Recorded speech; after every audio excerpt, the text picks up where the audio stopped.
Voici la correction de l'exercice 62. Donc on s'intéresse à une population de gazelles qui, on le sait, diminue chaque année de environ 9%. Et on sait qu'en 2016, il y en avait 1250. Dans un premier temps, on appelle Vn le nombre de gazelles l'année n plus 2016.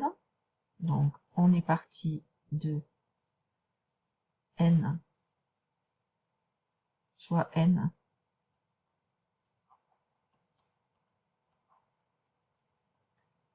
plus 2016 et Vn, la population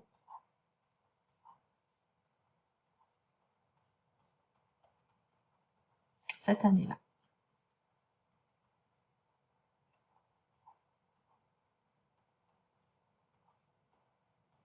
On sait que V0, qui correspond à l'année 2016, est égal à 1250. On sait d'après l'énoncé que la population diminue chaque année de 9%. Ça veut dire que si j'ai une année la population Vn, pour passer à la population l'année suivante, Vn plus 1, je vais diminuer moins 9%, c'est-à-dire qu'on multiplie par 1 moins 9 sur 100, c'est-à-dire multiplié par 0,91. Donc, Vn plus 1 est égal à 0,91 fois Vn. Je passe d'un terme au suivant en multipliant toujours par le même nombre, 0,91. J'en déduis donc que la suite Vn est géométrique. Deux raisons.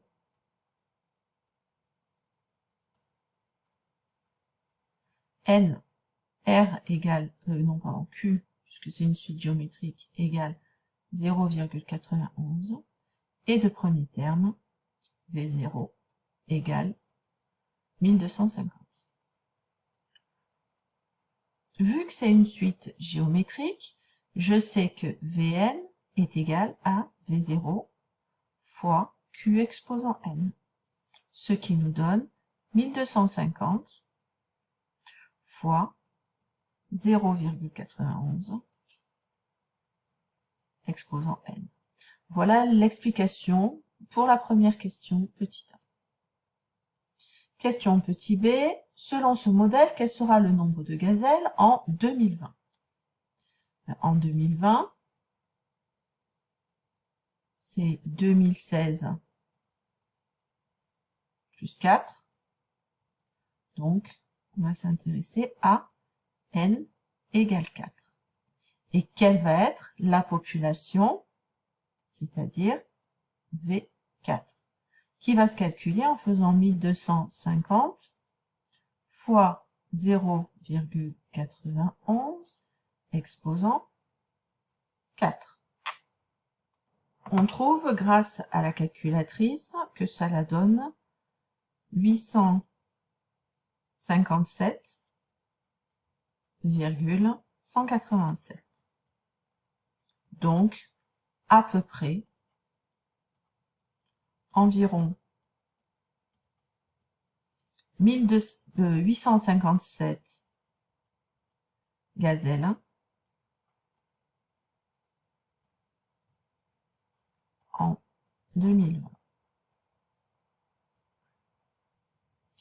À la question C, on s'intéresse à déterminer en quelle année la population de gazelles sera inférieure à 100 individus. Pour cela, on va utiliser la calculatrice.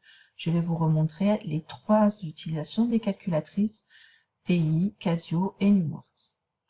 Alors, la calculatrice TI, donc en mode suite, bien entendu, on rentre la suite 1250 fois 0,91 exposant n.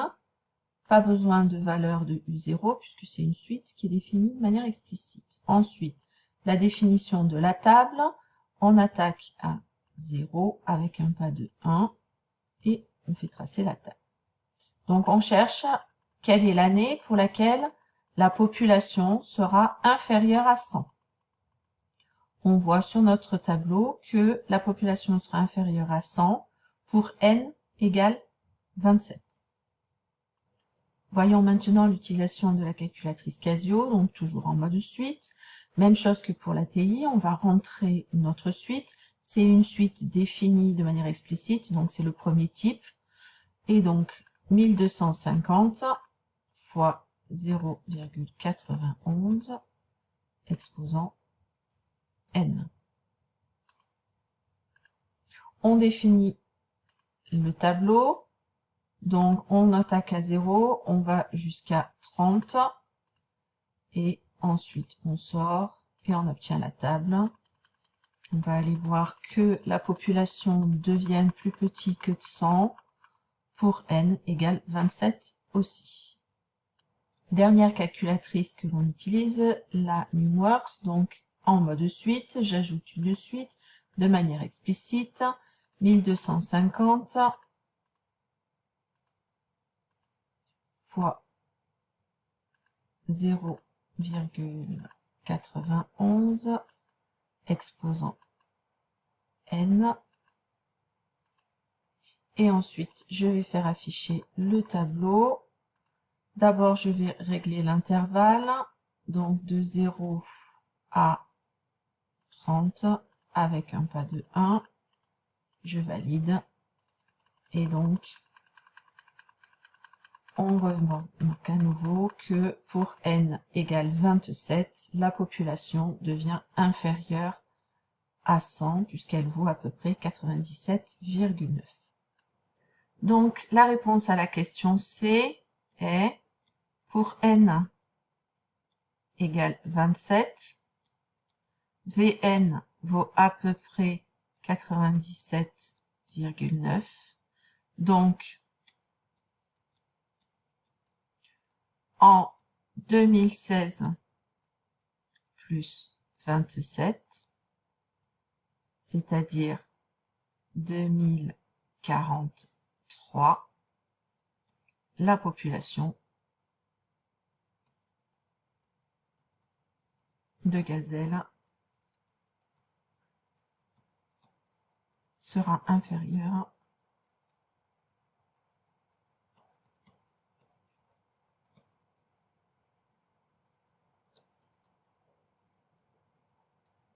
à 100 gazelles. Dernière question, conjecturer la limite de cette suite, interpréter ce résultat. Je vais simplement reprendre un seul tableau de calculatrice puisque le résultat sera le même quelle que soit la calculatrice. Donc si je prends la calculatrice TI par exemple, je constate que au plus n augmente, au plus les valeurs de ma suite diminuent. Et avec ce modèle, je peux même constater que cela diminue jusqu'à être quasiment égal à 0. Cela ne vaudra jamais 0, c'est-à-dire que la limite va être 0. Donc la limite de la suite semble être 0.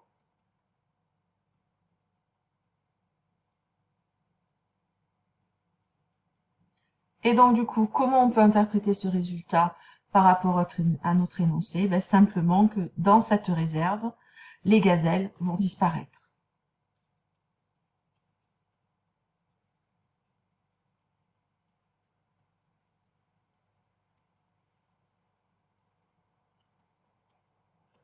Voilà, la correction de l'exercice est terminée.